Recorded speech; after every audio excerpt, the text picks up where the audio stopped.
Hi అండి, welcome to my channel. ఈరోజు మనం గుత్తొంకాయ కర్రీ ఎలా తయారు చేయాలో చూసేద్దాం. చూపించిన విధంగా వంకాయలను కోసుకుని నీళ్ళల్లోకి వేసుకుందాం.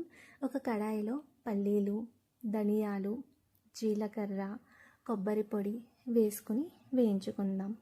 పక్కన పెట్టుకుని అదే కడాయిలో నూనెను వేసుకుని చిరుకులుగా కోసుకున్న ఉల్లిపాయ ముక్కలను కూడా వేయించుకుందాం. వీటిని ఒక జార్లోకి తీసుకుందాం.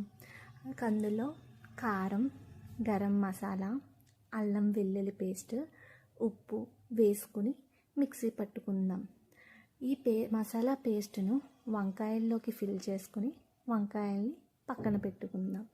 ఈలోపు ఒక కడాయిలో నూనె వేసుకొని కాగాక వంకాయలను అందులోకి వేసేద్దాం.